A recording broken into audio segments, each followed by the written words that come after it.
¿verdad? Que hacemos en Futuris. Mi nombre es Carlos Barquero. Yo trabajo en Futuris con Emma y con el equipo. Soy consultor principal y bueno, hoy estamos acá con una actividad un poquito inusual, ¿verdad? Que nos saca un poco ¿verdad? De estos temas más, tal vez más cuadrados del día a día. Y bueno, y justamente pues ese era el objetivo que quería transmitir Emma, más, ¿verdad? Más un webinar en esta línea más de divulgación científica de pues, este tema tan... Vamos a dejar aquí entre la gente. Aquí, perdón. Sí, pues como les comentaba, es un webinar un poco más que nos saca un poco de la rutina y un poco inusual, tema relacionado más con temas de divulgación científica. Entonces, Emma se ha interesado en este tema ya, bueno, pues desde que esto fue noticia en todo el país. Ha publicado también en La Nación sobre este tema y ha hecho una presentación también en la Feria del Libro. Entonces, pues quiere hoy también compartirnos con nosotros pues todo lo que nos va a contar. Entonces, esperamos que lo disfruten mucho y bienvenidos. Muchas gracias, Adelante. Carlos. Muchas gracias. Bueno, sí, la verdad es que estoy muy contenta de poder contarles un poco sobre este tema. Lo primero que tengo yo que anunciar y casi que subrayar es que yo no he tenido nada que ver con las investigaciones que se han hecho, ¿verdad? Simplemente he estado interesada por el tema y me he puesto a estudiarlo y a compartir algunas de estas historias con colegas que sí han estado de lleno en esto, como Joana Méndez del Museo Nacional y Guillermo Alvarado de la Academia Nacional de Ciencias. Entonces, esto es un poco como una forma de compartir ese conocimiento y algo que me parece que pues conviene compartir un poco más en general. Así que eso, sin más, bueno, yo soy geóloga y me he enfocado sobre todo en temas ambientales y soy la directora general de Futuris Consulting. Bien, sin más, entonces, contarles sobre qué vamos a hablar hoy. Lo primero que se va a mencionar es quiénes fueron Toby y Pitan, que son los protagonistas de esta historia de dos gigantes de megafauna, que fueron los que se han encontrado en los últimos 2 años. Segundo, dónde se encontraron y cómo se extrajeron sus huesos. Es toda una historia linda de todos los cuidados que ha habido en relación con estas actividades de extracción. ¿Qué nos dicen sobre el mundo en el que vivieron? Y ahí hay bastantes cosas que podemos aprender en relación con ese mundo de hace unos 12.000, 13.000 años y qué tiene de parecido y de diferente a nuestro mundo de hoy. ¿Por qué es importante proteger este patrimonio? ¿Verdad? ¿Cuál es esta labor que hace el Museo Nacional y por qué es importante para nosotros, para el país, para entender mejor nuestra historia? ¿Y qué nos enseñan estos hallazgos para el futuro? Básicamente esta es la idea de esta presentación, cubrir estos temas que ustedes ven por acá. Primero que nada, yo creo que aquí todo lo tenemos claro, pero tal vez no está de más, como es una charla divulgativa, pues empezar por la base y entender que megafauna y dinosaurio no es lo mismo. Cuando se habla de megafauna, se habla de animales grandes que sobre todo existieron en el Pleistoceno, no solamente en el Pleistoceno, pero digamos que fue el momento en que tuvieron más auge. Y el Pleistoceno es esa época geológica que va de 2,5 millones de años a hace 11.700 años. Entonces vean que es un periodo, pues para los geólogos no es tan largo, pero sí es un periodo significativo. Y hay algo bonito y es que en el Pleistoceno también fue una edad de glaciaciones. Entonces vamos a ver también cómo están vinculados ellos con estas glaciaciones. Mayormente fueron mamíferos, entonces tenemos mamuts, perezosos gigantes, gliptodontes, que son estos armadillos gigantes como el que ven ahí en la foto a la izquierda. Convivieron con humanos, eso ocurrió. Recordemos que los homínidos tienen 1 millón de años de estar con nosotros y se extinguieron recientemente hace unos 10 millones de años aproximadamente. Entonces, ha habido múltiples teorías de por qué estas extinciones. Sobre eso también vamos a hablar más adelante. Se puede decir que es la última comunidad de gigantes. Entonces, fue un mundo parecido a este, un poco más frío, pero sobre todo hace 10.000 años, pero con una población de estos animales gigantes que convivían con los humanos. Los dinosaurios son un grupo biológico específico del Mesozoico. Entonces eran reptiles que vivieron desde hace 252 millones de años hasta hace 66 millones de años. Es decir, no compartieron en nada con la megafauna y mucho menos con nosotros.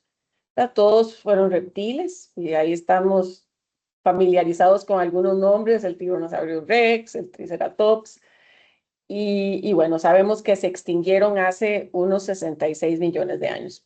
Primera diferencia importante, entonces estamos hablando hoy de megafauna, que estos hallazgos tienen que ver con megafauna.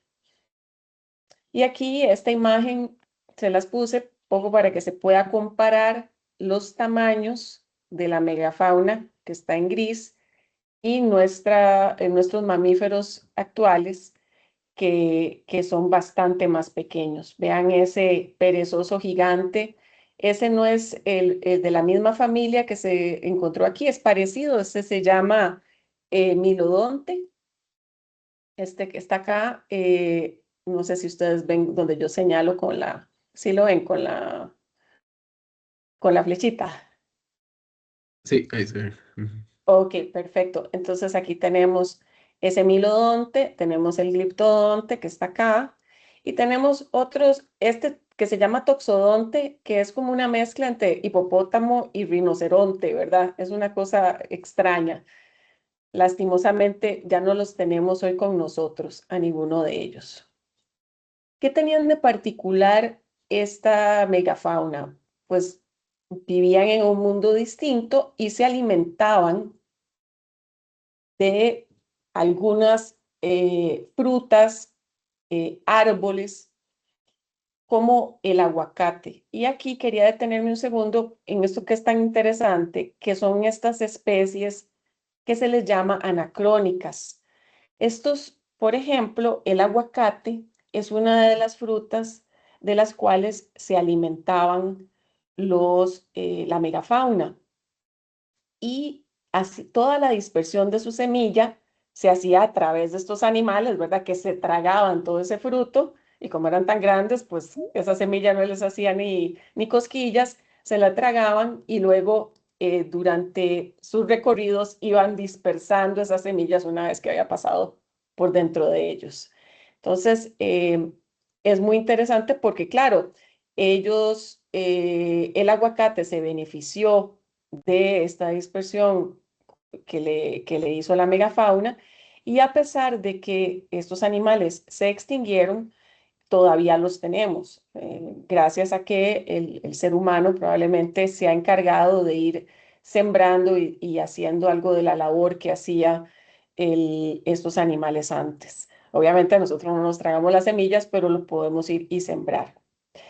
Aquí hay otros ejemplos de este tipo de especies.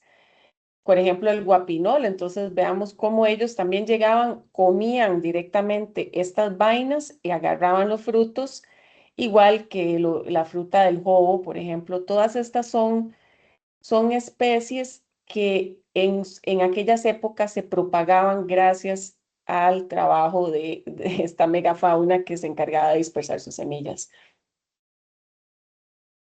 Ahora sí, aterricemos de lleno sobre quiénes eran Toby y Pitan. Entonces aquí hay dos imágenes que tratan de representar a estos animales, o que representan bastante bien en realidad cómo pudieron haber sido Toby y Pitan. A la izquierda vemos al perezoso gigante de la familia Eremotherium. A este se le bautizó como Toby. Y antes de seguir, les cuento que estos nombres se les da porque se bautizan según la persona que los haya encontrado. Entonces aquí fue muy bonito porque el Eremotherium lo encontró un muchachito que se llamaba Tobías, entonces le pusieron Toby, y al mastodonte Leucobieronius le pusieron Pitan porque así le tenían de apodo al otro muchachillo que se encontró el mastodonte. Entonces, de ahí estos nombres. Y vean algunas de sus características. Entonces, el perezoso pesaba aproximadamente 5 toneladas. Y ahí a la derecha pueden ver más o menos cómo era esta proporción en relación con un ser humano. Aproximadamente 6 metros cuando estaba completamente erguido. Y dataciones que se hicieron recientemente nos muestran que vivió hace aproximadamente 14.400 años. También se sabe por los huesos que se han recogido que sufría de una artritis tremenda. Imagínense qué interesante que inclusive por las características de los huesos se sabe que tenía un gran dolor de espalda, probablemente que durante sus últimos años sufrió de un fuerte dolor de espalda. El mastodonte, Pitan, pesaba aproximadamente 3,5 toneladas.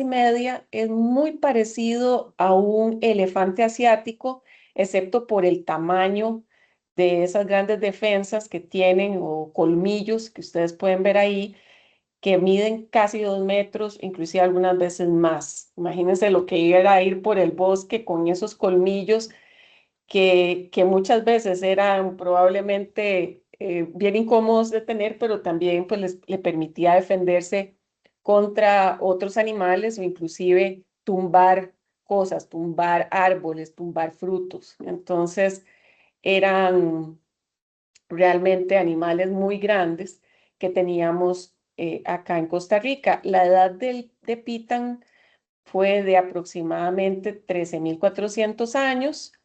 Estas dataciones se hicieron gracias a el carbono 14, que permite hacer dataciones cuando se encuentran fragmentos de madera o fragmentos de sustancias orgánicas que tenían o que contienen naturalmente carbono y que se va degradando a través del tiempo. Entonces uno, gracias a eso, puede datar estos animales. Entonces los sedimentos que se enterraron junto a Pitan y a Toby tenían esas edades, de ahí que sepamos que no vivieron al mismo tiempo. Realmente sí vivieron muy cerca uno de otros, digamos, cuando pensamos en el tiempo geológico, estaban bastante cerca. Y también hay algo muy interesante, que es que vivieron en una época muy cercana al tiempo de extinción o cuando se sabe que se extinguieron estos animales. De ahí que ha habido, estas dataciones son relevantes para poder conseguir más investigación por los años que tienen estos restos. Bueno, ahora me voy a detener aquí para contarles un poco sobre el hallazgo de Toby de Pitan. Y ustedes van a ver ahí que en cada foto yo puse como un recortito para que nos acordemos de quién es quién. El perezoso gigante fue encontrado bueno, ambos fueron encontrados sobre el río Caliente. Entonces aquí las personas de Orosi pueden sentirse muy honrados, ¿verdad? De que ambos fueron encontrados sobre el cauce de este río. No significa que no haya habido otros hallazgos previos de megafauna, sí los ha habido. Ahora, dentro de un ratito les cuento más. Pero es curioso que estos dos se hayan encontrado sobre la margen de este río. Uno primero, otro después, pero básicamente estaban separados de 700 metros uno del otro en sedimentos. Estaban contenidos sus cuerpos o sus restos, digamos, sus huesos en sedimentos muy finos que dan una idea de que probablemente se trataba de un ambiente pantanoso donde fueron a depositarse esos huesos. Sobre eso les voy a hablar más también, más adelante. A Toby se empezó a excavar en diciembre del 2024. es interesante esta parte porque ¿cómo sabe uno cuándo hay un fósil y cuándo no, verdad? Entonces, o cuándo es un fósil y cuándo no, puede ser tal vez un hueso de un animal reciente. Lo que conviene hacer en estos casos es simplemente, si uno tiene la sospecha, llamar al museo y el museo en esos casos acude para hacer una primera visita y una investigación. En este caso, pues una colega, María Sequeira, encontró estos restos y llamó al museo y entre ellas y otras personas más lograron extraer los restos de Toby. Creo que eran unos 8 o 9 huesos diferentes del cuerpo. Ahorita les muestro algunas de estas imágenes. Y a Pitan lo encontraron más recientemente. Entonces, eso fue, digamos que en diciembre encontraron algo que parecía uno de estas defensas, ¿verdad? Primero parecía como un palo, pero no era exactamente un tronco de un árbol ni nada, sino parecía algo distinto y se dieron cuenta que con una primera visita que efectivamente era la defensa de un mastodonte. Y entonces se programan para iniciar estas excavaciones en enero de este año con una serie de complicaciones que les voy a comentar también, sobre todo relacionadas con el insólito hecho de que en enero normalmente no llueve y a esta gente le tocó estar excavando en medio de la lluvia, de aumentos del nivel del río. Vean que acá estamos directamente al lado del agua, o sea, estaba el río y justo al lado estaba este sitio donde fueron los hallazgos de Pitán. Acá se puede ver, estas son de las cosas que hacemos los geólogos, que es que cuando vemos un talud ya no vemos un montón de piedras unas encima de otras, sino que las diferenciamos por textura, por color, tratando de entender cuál fue el origen de estos depósitos. Entonces, ese trabajo lo hicieron los colegas, ellos van a campo y determinan cuáles son las características de estos sedimentos y dónde están los restos en relación con lo demás. Y los restos de Pitán estaban entre el nivel 2 y el nivel 3, que se pueden ver acá también, que son estas capas de aquí. Entonces, aquí se ven los diferentes niveles y acá es donde encontraron estos restos de Pitán en unos sedimentos, como les mencionaba anteriormente, unos sedimentos que eran más bien arcillosos, con muchas hojas, semillas y cosas así que son típicos de un pantano, de un área pantanosa, de poca energía en un río. Entonces, volviendo acá, podemos ver cómo esa capa 2 y 3 está prácticamente al borde del río.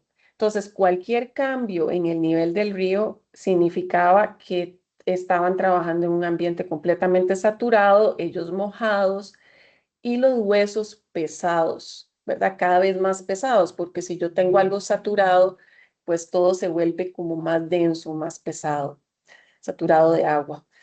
Bien, ¿y qué nos dice también todo este ambiente o todo este tipo de sedimentos, de rocas?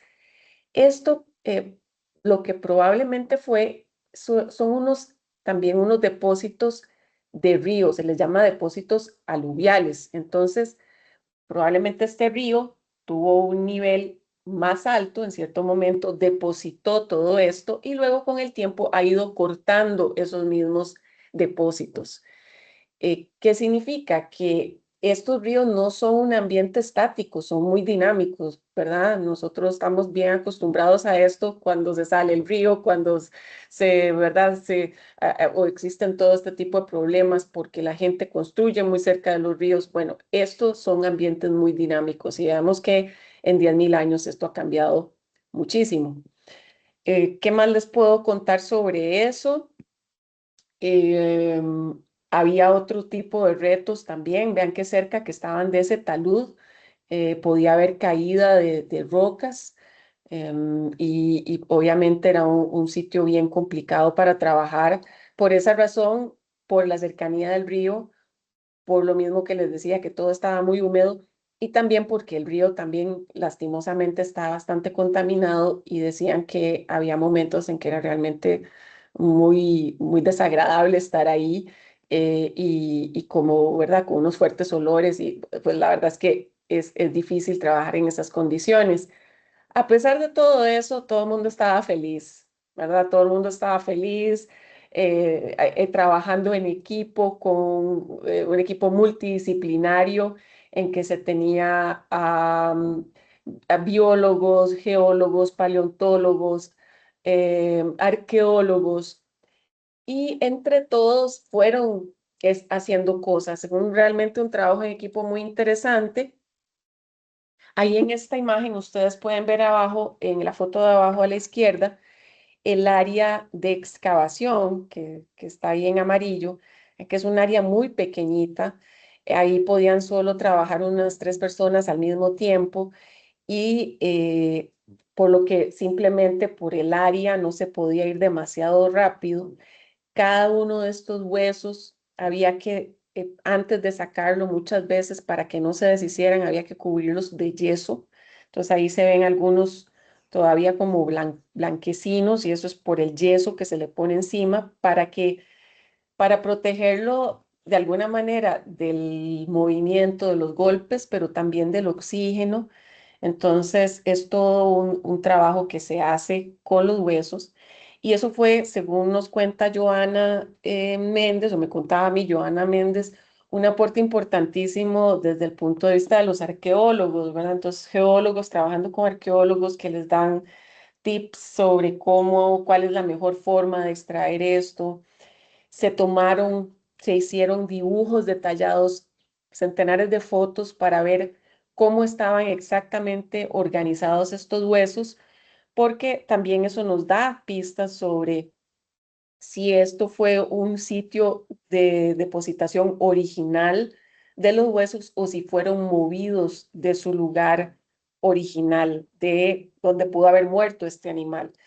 Y lo que se ha podido concluir es que con, con, eh, con el perezoso es más difícil de saber algo en relación con eso porque ya estaban los huesos realmente, se habían lavado muchos con el río, pero con Pitan lo que parece es que él no murió exactamente ahí, sino que se movió una pequeña distancia porque los huesos no estaban, digamos que siguiendo su posición natural, digamos, como que si uno hubiera pensado que ahí donde falleció se murió, sino que estaban un poquito movidos. Entonces, ¿verdad? Todo esto es realmente fascinante porque esto nos lo dice la posición de estos huesos, la forma en que estaban ubicados y eso. Bien, entonces hasta el momento se han recuperado, me parece que era como 80 la última cuenta, sí, 85 huesos diferentes que luego se van a llevar al museo para que sean tratados, bueno, o sea, ya se los llevaron al museo para que los traten ahí, los estabilicen y puedan hacer el resto de investigaciones que es necesario hacer. Bien, ¿qué se puede interpretar sobre el ambiente en que estos animales vivieron, murieron, ¿verdad? Les mencionaba hace un ratito que esto se trataba probablemente de un ambiente, de un pantano antiguo, y si ustedes ven acá las fotos, ven cómo, obviamente, este no es el río, pero es simplemente para ilustrar que hay sitios de los ríos donde hay bastante menos actividad, bastante menos energía.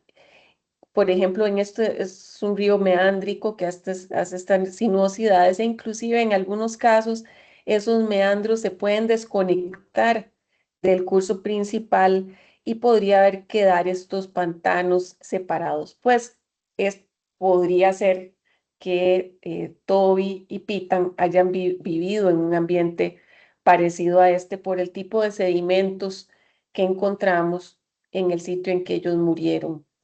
Y es probable también que hayan vivido en un ambiente así porque, bueno, tenían acceso a agua, tenían acceso a sus alimentos, ¿verdad? A sus frutos, a sus árboles, que ellos, inclusive, parece que estos perezosos gigantes simplemente se recostaban contra los árboles y sí, bueno, en algunos casos a veces inclusive quedan árboles tumbados cerca porque se les pasaba la mano, digamos, pero era digamos que un contexto favorable para ellos vivir en este tipo de ambientes.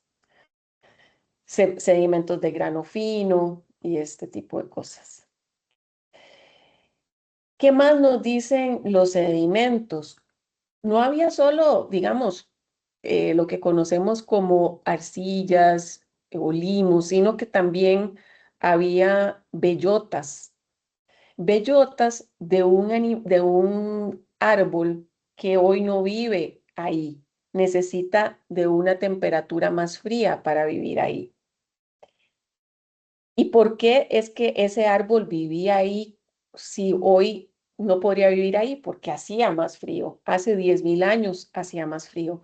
Entonces, esto es otra cosa que se va descubriendo a través de estas investigaciones, que estas especies de árboles nos indican que en esta área hubo un clima más frío hace 10.000 años.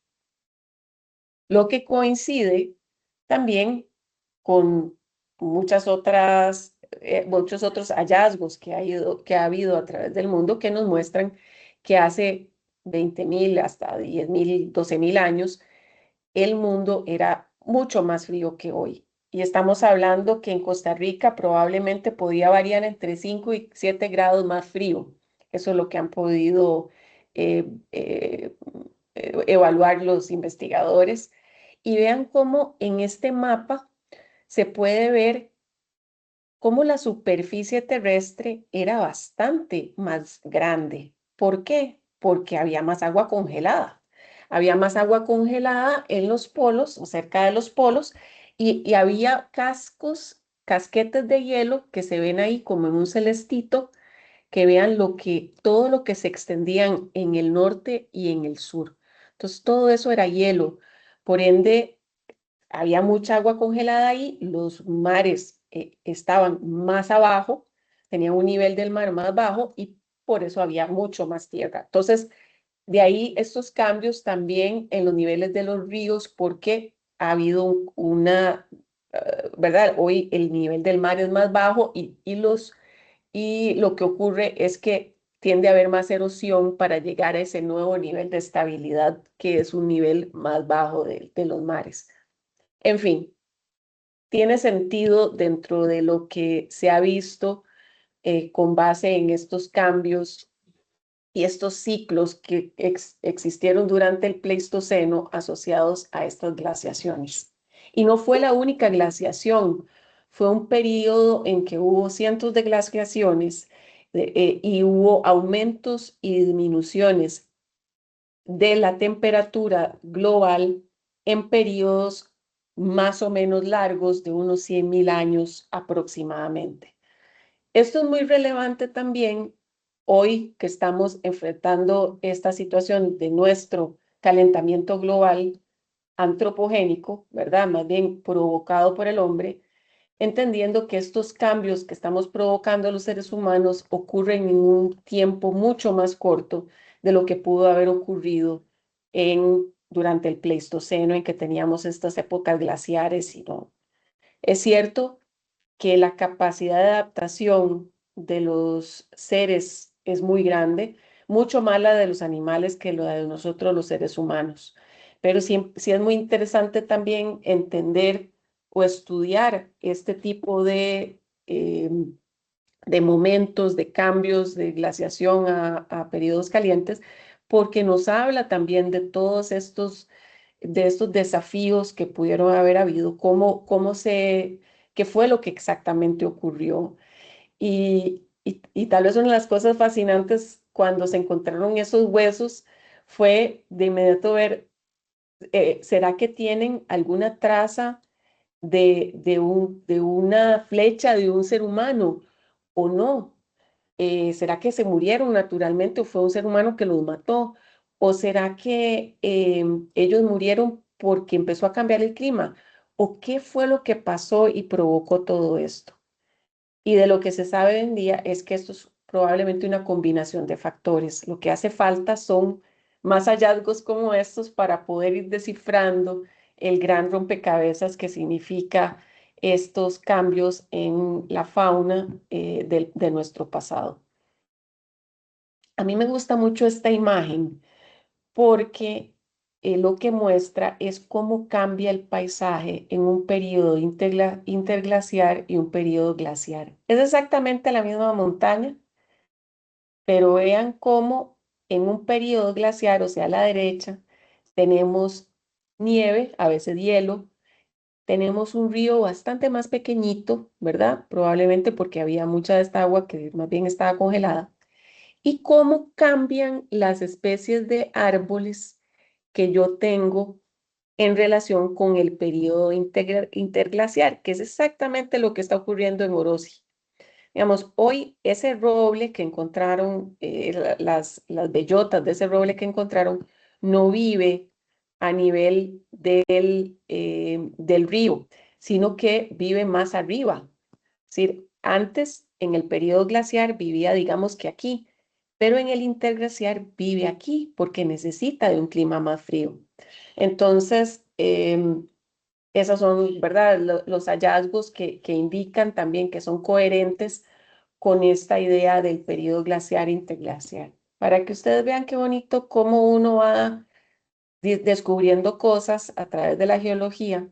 Esta es una, esta es una foto con un poco de nieve encima del volcán, creo que es el volcán Turrialba, en realidad no es el Irazú, pero, o el Irazú, no lo sé, perdón, pero la idea es que en cierto momento el Irazú, el Turrialba, el Cerro de la Muerte, el Chirripó, el Camuc, probablemente tenían nieve o tuvieron nieve porque eran bastante más frío en Costa Rica. Entonces, así se habría visto el volcán Irazú en ese momento.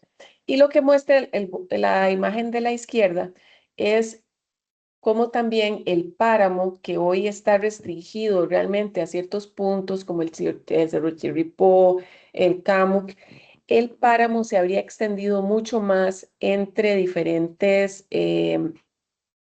por ejemplo, aquí entre los volcanes y aquí muchísimo más hacia la zona, inclusive del sur de San José y de Cartago y aquí hacia el norte. Entonces, habríamos tenido una vegetación muy distinta a la que tenemos hoy.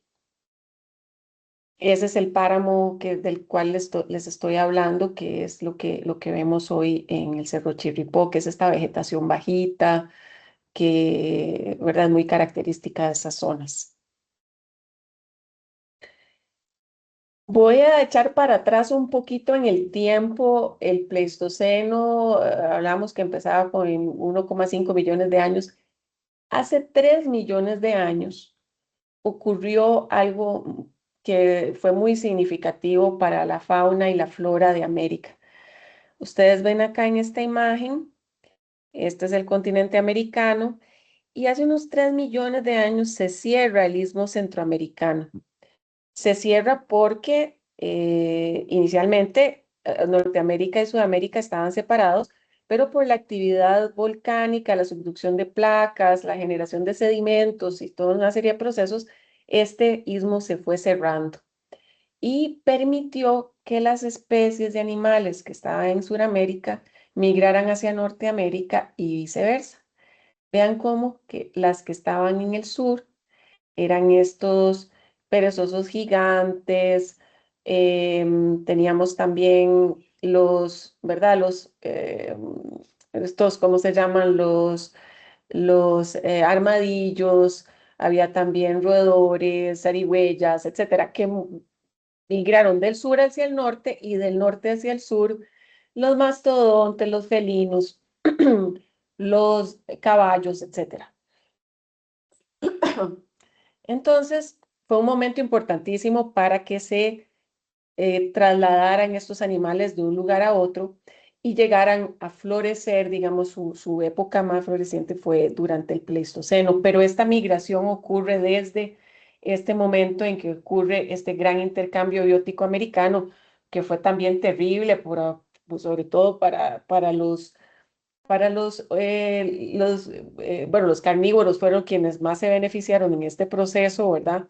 Pero también se encontraron con animales muchas veces muy grandes que podían defenderse. Entonces, el, no quería dejar de hablar sobre este gran intercambio porque de ahí que en Costa Rica tengamos o tuvimos esa gran biodiversidad, también no solo la tenemos hoy, sino que también la tuvimos hace 10.000 años, cuando acaba la última glaciación, porque era un sitio también de intercambio, de movimiento entre el norte y el sur.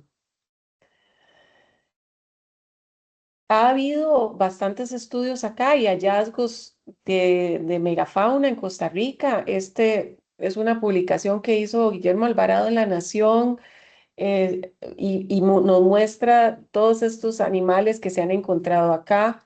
Todos estos son megafauna encontrada en Costa Rica y continúan las investigaciones para ver y entender mejor quiénes habitaron nuestro país. ¿Por qué fue que se extinguió la megafauna? Bueno, se han propuesto múltiples causas, pero destacan tres principales. El cambio climático, ¿verdad? Estas variaciones que ocurrieron a finales del Pleistoceno. La expansión humana con la llegada y dispersión desde Norteamérica. Ahorita les voy a enseñar una imagen que muestra un poco más estas teorías digamos, de dispersión a través de América. Y se habla también de un impacto extraterrestre, aunque esta es de las teorías que están menos defendidas. Pero definitivamente el cambio climático y la expansión humana tuvieron que ver. Y acá hay estudios, digamos, que ha habido, sí, obviamente todo esto es investigación en curso, ¿verdad? Esta es una imagen que me pareció muy didáctica del 2013, que habla de que la población, el poblamiento de América no ocurrió solamente por vía terrestre, sino que parece que también hubo un movimiento a través del mar, o sea, la costa pacífica, porque hay hallazgos acá que son de 14.300 años. Entonces, tan viejos como 14.300 años que no se explicaría, digamos, si se piensa que todo fue terrestre. Entonces, el poblamiento de América, si vemos estos números, está muy cerca de las fechas de la muerte de nuestros amigos Toby y Pitan, ¿verdad? Que fallecieron alrededor de estos años.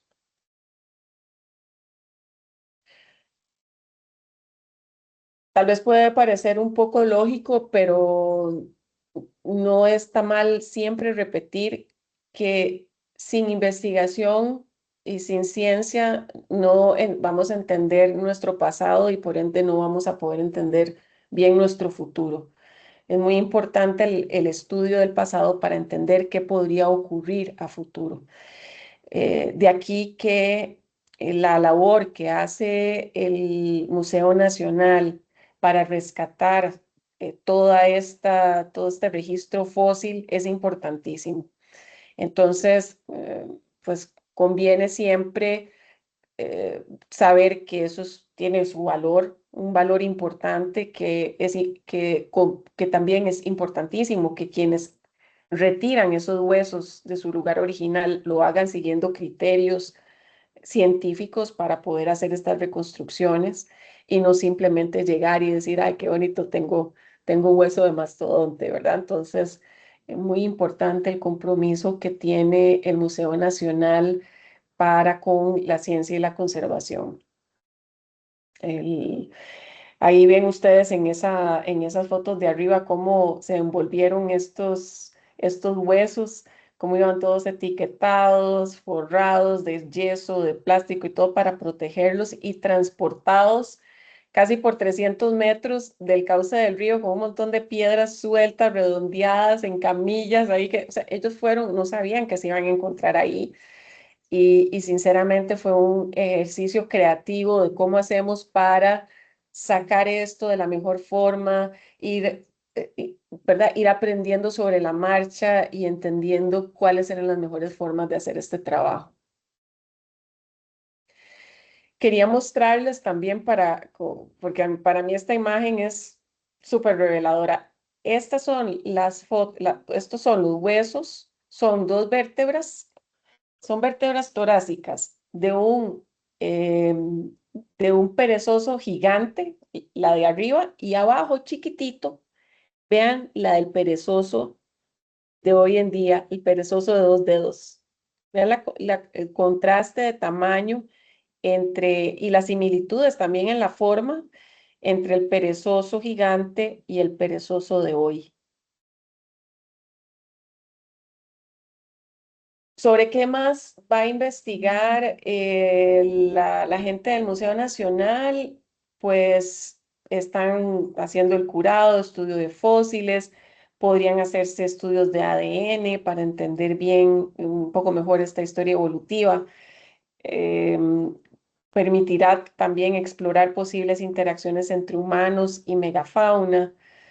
Lo importante es, y creo que aquí lo relevante es entender que todo esto es, muchas veces es dinero, es tener los recursos para hacer estas investigaciones y que inclusive en este caso ha habido personas que han pagado para hacer estas dataciones, porque en realidad en Costa Rica estamos haciendo muchas veces las cosas con recursos muy limitados en estos temas. Entonces, hay que agradecer que haya gente tan dedicada a hacer esto realmente con muy pocos recursos. Así que con esto quería pues yo ir terminando, agradeciendo sobre todo a Guillermo y a Joana que me facilitaron un montón de información. También si están interesados en la página del museo, hay muchos videos, fotografías, relatos, o sea, está lleno de información que se puede consultar y que valdría la pena también contarle a escuelas, colegios que eso existe. Eventualmente estos huesos van a formar parte de la exposición que tiene el museo, eso nos lo dijo Joana, entonces hay que estar atentos para ver cuándo se va a hacer esta inauguración. Mientras tanto, ellos siguen trabajando pues, hacer todo esto de la categorización, de la limpieza y de todo esto de estos restos.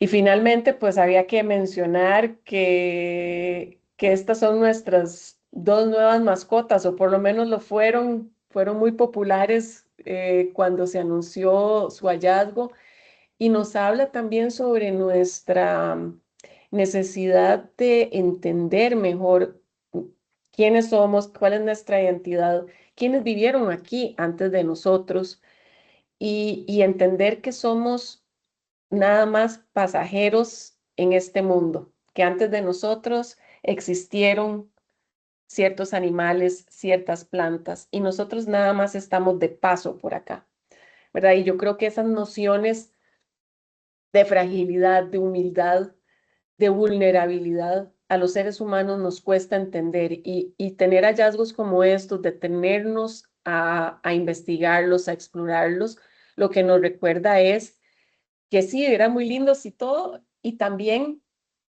qué diferentes eran a como somos nosotros, qué mundo tenían ellos que hoy ya no tenemos.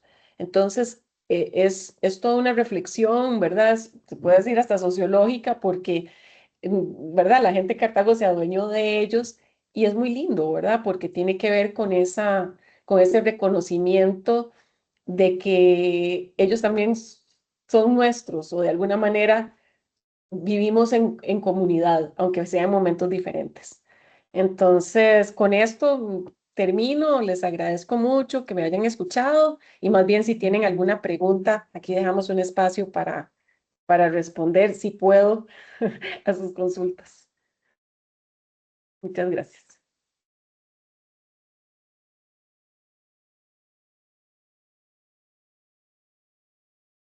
Perfecto, sí, si hay alguna pregunta, podemos nada más abrir el micrófono o bien dejarla en el chat también. Yo la puedo leer también.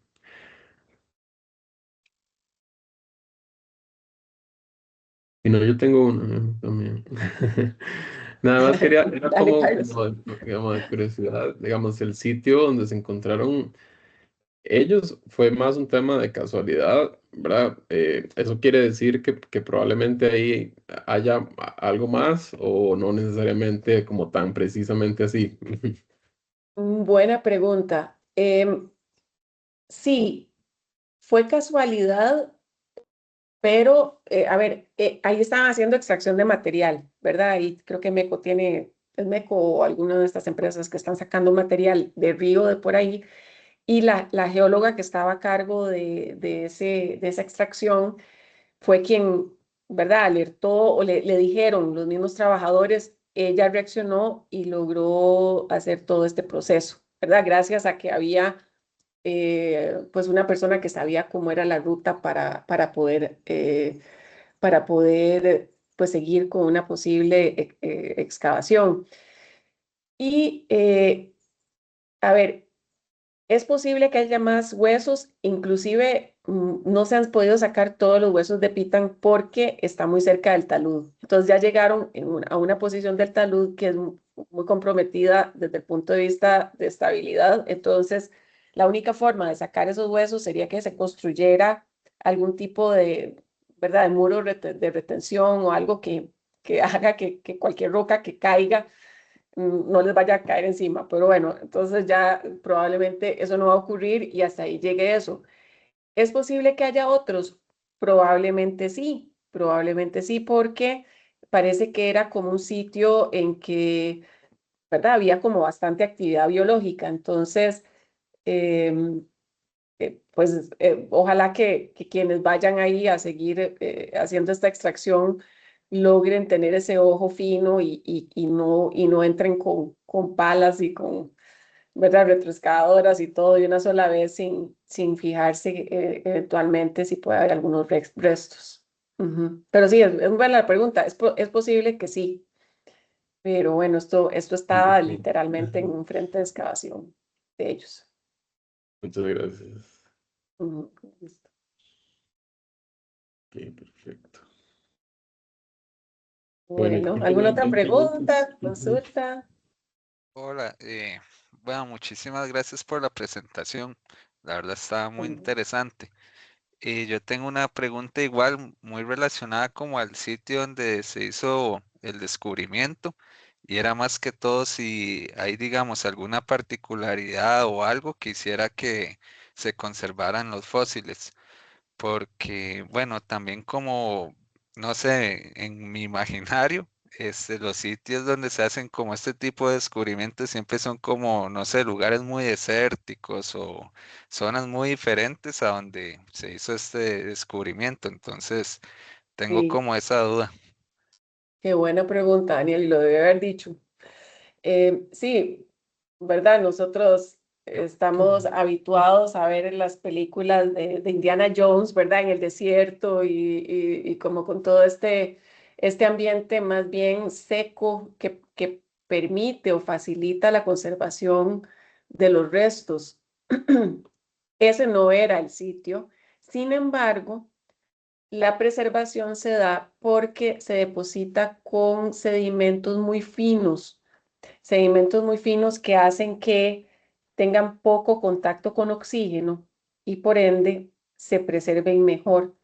Probablemente si se hubieran caído en un sedimento más permeable, más poroso y más permeable, probablemente no se habrían preservado como se preservaron en este caso. O sea, fue gracias al tipo de sedimento en el cual estaban, digamos, pues, embebidos, sumergidos ahí, y eso hace que se conserven bien. Ujú. Ok, muchísimas gracias. Con mucho gusto. ¿Alguna otra pregunta? Yo feliz de responder preguntas, si puedo. A ver, por el chat no tenemos. Bueno, Y nada más tal vez aclarar que en el chat dejamos un link. Si nos pueden ayudar a completarlo, se los agradeceríamos muchísimo también. Perfecto, entonces, excelente, sí, por favor. Muchas gracias. si no hay Que más esté muy preguntas, bien, hasta muchas gracias a luego. todos. Muchas gracias, Emma. Muy interesante, muchas gracias. Muchas Hasta gracias. luego, adiós. Adiós. Chao. Muchas gracias. Muchísimas gracias.